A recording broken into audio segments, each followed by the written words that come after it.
വലിയ കലാവിരുന്നു തന്നെയാണ് ഒരുക്കിയിരിക്കുന്നത്. MG റോഡിലാകെ ഇപ്പോൾ തന്നെ ആളുകൾ ഇടം പിടിച്ചിട്ടുണ്ട്. കുറച്ച് സമയത്തിനകം തന്നെ ഔദ്യോഗികമായി തുടക്കമാകും. വെള്ളയമ്പലത്ത് അതിനുള്ള ക്രമീകരണങ്ങളെല്ലാം റെഡി ആയിട്ടുണ്ട്. എല്ലാ വകുപ്പുകളുടെയും കീഴിൽ ഫ്ലോട്ടുകൾ റെഡി ആയിട്ടുണ്ട്. അനന്തപുരി എല്ലാ ഇടങ്ങളിലും ചരിത്രമുറങ്ങുന്ന മണ്ണാണ്. ആ ചരിത്രം മുഴുവൻ ആലേഖനം ചെയ്യപ്പെട്ട ഫ്ലോട്ടുകൾ നമുക്ക് കാണാൻ കഴിയും. ഇരുട്ടുന്നതോടുകൂടി, വെളിച്ചം മാറുന്നതോടുകൂടി ഈ ഒരുക്കപ്പെട്ടിട്ടുള്ള ഫ്ലോട്ടുകളുടെ ഒരു മനോഹരമായ ദൃശ്യങ്ങൾ കൂടി നമുക്ക് കാണാൻ കഴിയും. ഇപ്പോൾ പ്രശാന്ത് കൃഷ്ണ നമ്മളോടൊപ്പം തുടരുന്നുണ്ട്. എത്ര ചേലുള്ള കാഴ്ചകളാണ് എന്ന് നോക്കൂ. പരമ്പരാഗത കലാരൂപങ്ങളൊക്കെ അണിനിരന്ന് കഴിഞ്ഞിരിക്കുന്നു. മാവേലി അനന്തപുരി വിട്ടു പോയിട്ടില്ല. നമ്മൾ കുറച്ചു മുമ്പ് കണ്ടു മാവേലിക്കൊപ്പം സെൽഫി എടുക്കുന്ന മനുഷ്യരെയും കൂടി കണ്ടു.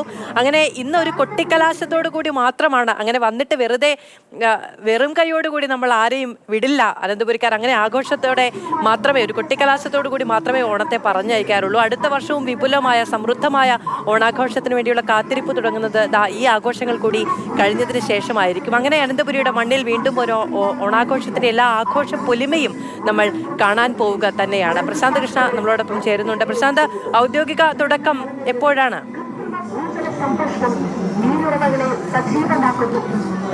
അത് കഴിഞ്ഞ വർഷം നമുക്ക് വയനാട് ദുരന്തത്തിന്റെ വേദന ഓണക്കാലമെങ്കിൽ ഇത്തവണ അതെല്ലാം അതിജീവിച്ചുകൊണ്ടുള്ള സന്തോഷത്തിന്റെ ഓണക്കാലമാണ്. അപ്പോൾ ഇന്നലെ തൃശ്ശൂർക്കാർക്ക് ഇന്നലെ 5ാം ഓണത്തിന് പുലികളിയായിരുന്നെങ്കിൽ തിരുവനന്തപുരത്തിന്റെ ഓണാഘോഷം അത് സംസ്ഥാന സർക്കാരിന്റെ ഓണം വാരാഘോഷത്തിന്റെ ഘോഷയാത്ര തന്നെയാണ്.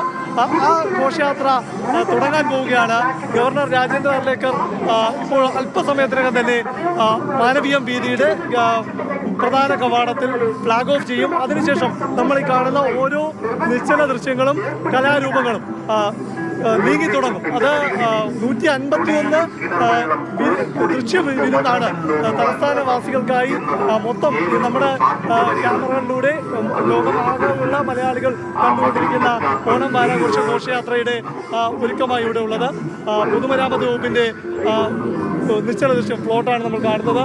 ഓരോ വകുപ്പുകളും അവരുടെ കാലത്തിനനുസരിച്ചുള്ള മാറ്റങ്ങളും വൈവിധ്യങ്ങളും വകുപ്പുകളിൽ എങ്ങനെയെല്ലാം കൊണ്ടുവന്നു, എങ്ങനെയെല്ലാം ജനങ്ങൾക്കത് അനുഭവവേദ്യമാക്കി എന്നത് പ്രദർശിപ്പിക്കാൻ കിട്ടിയ അവസരമാക്കിയാണ് ഓരോ നിശ്ചല ദൃശ്യവും ഒരുക്കിയിരിക്കുന്നത്. അതിൽ മത്സരം തന്നെയാണ്. കാരണം ഇത് കഴിഞ്ഞ ഓണത്തിന് കണ്ട കാഴ്ചകളല്ല, അല്ലെങ്കിൽ കഴിഞ്ഞ ഓണത്തിന് അല്ലെങ്കിൽ മുൻകാല ഓണക്കാലത്ത് അവർ ജനങ്ങൾക്ക് മുന്നിൽ അവതരിപ്പിച്ച കാഴ്ചകളല്ല ഇത്.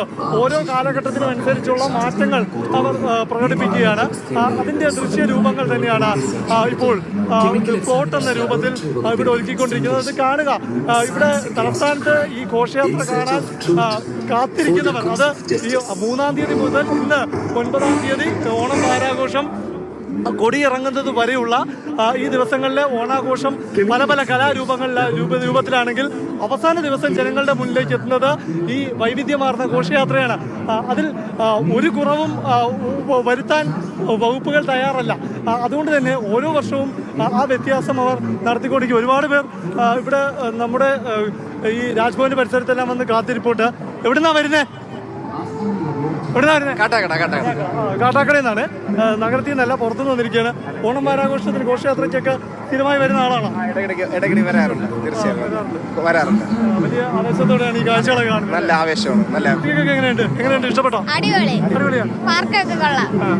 ഏതെല്ലാം കണ്ടു? ഇപ്പൊ ഇവിടെ ഈ ഭാഗത്ത് ഇനി ഒരു 100-100 പിന്നോട്ടുണ്ട്. അതെല്ലാം പോയി നടന്ന് കണ്ടോ? ഇഷ്ടപ്പെട്ട എന്താണ്?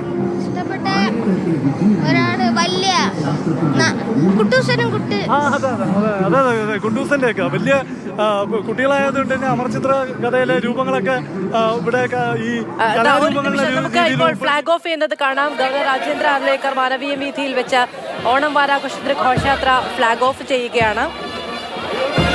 51 കലാകാരന്മാർ മുഴക്കുന്ന ശംഖനാദത്തിന്റെ അകമ്പടിയോടുകൂടിയാണ് ഈ ഓണം വാരാഘോഷത്തിന്റെ ഘോഷയാത്രയ്ക്ക് തുടക്കമാകുന്നത്. മന്ത്രി PA മുഹമ്മദ് റിയാസ് മുഖ്യ കലാകാരന് ഈ ഫ്ലാഗ് കൈമാറും. അതോടെ സാംസ്കാരിക ഘോഷയാത്രയുടെ താളമേളങ്ങൾക്ക് തുടക്കമാകും. വെള്ളയമ്പലത്ത് നിന്ന് ആരംഭിച്ച് കിഴക്കേക്കോട്ടയിലാണ് ഘോഷയാത്ര അവസാനിക്കുക. 1000-ൽ പരം കലാകാരന്മാർ അണിനിരക്കുന്ന ഘോഷയാത്രയാണ് ഉണ്ടാവുക. ആഘോഷത്തിൻ്റെ പൊലിമയുടെ ഒരു പങ്ക്, നമ്മുടെ എല്ലാവരുടെയും ആഘോഷത്തിൻ്റെ ഒരു പങ്ക് നമ്മുടെ കലാകാരന്മാർക്ക് കൂടി സർക്കാർ പരിപാടിയിലൂടെ കൈമാറ്റം ചെയ്ത് കൊടുക്കപ്പെടുക എന്ന് പറയുന്ന സാമൂഹ്യ ഉത്തരവാദിത്വം കൂടി നമ്മുടെ ഈ ഓണം വാരാഘോഷ ചടങ്ങുകളിൽ ഉണ്ട്. ഇത് അവർക്കൊക്കെ വലിയ ആശ്വാസമാണ്. ഇതാ ഒരു കുട്ടിയെ താലോലിക്കുന്ന മാവേലിയെ നമുക്ക് കാണാൻ കഴിയുന്നുണ്ട്. പിന്നെ ഓരോ ഫ്ലോട്ടും നമ്മളോട് ഓരോ കഥയാണ് പറഞ്ഞു പോകുന്നത്. ഓരോ ചരിത്ര സംഭവങ്ങളുടെ പുനരാവിഷ്കരണമാണ് നമുക്ക് ഓരോ ഫ്ലോട്ടിലും കാണാൻ കഴിയുക. നേരത്തെ ഈ കുട്ടികളാണ് 3 തട്ടുള്ള, അവരിപ്പോൾ കയ്യിൽ വെച്ചിരിക്കുന്ന 3 തട്ടുള്ള നിലവിളക്ക് തലയിൽ വെച്ച് അനായാസേന അവർ നൃത്തം ചെയ്യുമ്പോൾ എത്ര കുഞ്ഞു കുട്ടികളാണ്. അപ്പോൾ എത്ര വർഷത്തെ അവരുടെ പരിശീലന മികവ് അതിലുണ്ടായിരിക്കും, അവരുടെ നിശ്ചയദാർഢ്യം, അവരുടെ സമർപ്പണമൊക്കെ അതിലുണ്ടായിരിക്കും. എത്ര മണിക്കൂറുകൾ നീണ്ട അവതരണത്തിനാണ് ഇനി അവർ കാത്തിരിക്കുന്നത്. ഓരോ ഇഞ്ചും കടന്നു പോകാൻ എത്ര സമയമെടുക്കും ഈ ഘോഷയാത്ര? ഓരോ മനുഷ്യൻ്റെയും അനന്തപുരിയുടെ തെരുവീഥിയുടെ ഇരുവശത്തും നിൽക്കുന്ന മനുഷ്യരുടെ കണ്ണും മനസ്സും ഒക്കെ നിറച്ചാണ് ഈ ഘോഷയാത്ര കടന്നു പോകേണ്ടത്. കുഞ്ഞുങ്ങൾ അതിൽ അണിനിരക്കുമ്പോൾ അവർ നമ്മുടെ സംസ്കാരത്തിൻ്റെ, നമ്മുടെ നാടിൻ്റെ ഒരുമയുടെ, ഐക്യത്തിൻ്റെ ഒക്കെ ഭാഗമായിട്ടാണ് നമ്മുടെ മുന്നിലൂടെ ആ കലാരൂപങ്ങളുടെ ആവിഷ്കരണത്തിലൂടെ കടന്നു പോകുന്നത്.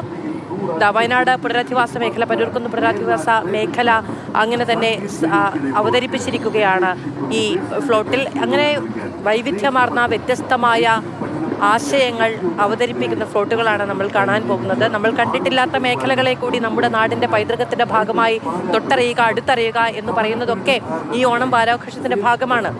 പഴമയും പുതുമയും ഒന്നിച്ച് അണിചേരുന്ന കാഴ്ച നമുക്കിവിടെ കാണാൻ കഴിയുന്നുണ്ട്. നമ്മുടെ സംസ്കാരത്തിൻ്റെ എല്ലാ മേഖലകളെയും നമുക്ക് ഈ ഓണം വാരാഘോഷത്തെ കാണാൻ കഴിയും. നമ്മളെത്ര മുന്നോട്ട് കുതിക്കാൻ നമ്മൾ ആയുമ്പോഴും നമ്മളുടെ വേരുകൾ, നമ്മളുടെ കാലൂന്നി നിൽക്കുന്നത് നമ്മുടെ പഴമയിലും നമ്മുടെ സംസ്കാരത്തിലുമാണ് എന്നതുകൂടി സൂചിപ്പിക്കുകയാണ് ഈ ഘോഷയാത്രയുടെ ഓരോ കാഴ്ചകളും. അങ്ങനെ അനന്തപുരി കേരളത്തിൻ്റെ ചരിത്രത്തെ ആഘോഷമാക്കുന്ന കാഴ്ചയാണ് നമുക്ക് കാണാൻ കഴിയുക ഈ മേളയിൽ, ഈ ഓണം വാരാഘോഷത്തിൻ്റെ സമാപന ഘോഷയാത്രയിൽ. അത്രമേൽ സംസ്കാര സമ്പന്നമായ കാഴ്ചകളിലൂടെ നമ്മുടെ സാംസ്കാരിക വൈവിധ്യത്തിൻ്റെ എല്ലാ അടയാളങ്ങളെയും പേറുന്ന ഘോഷയാത്രയാണ് നമുക്ക് കാണാൻ കഴിയുക. കലാകാരന്മാരെല്ലാവരും അണിനിരന്നിരിക്കുന്നു. 1000-ൽ പരം കലാകാരന്മാരാണ് ഈ ഘോഷയാത്രയുടെ ഭാഗമാവുക.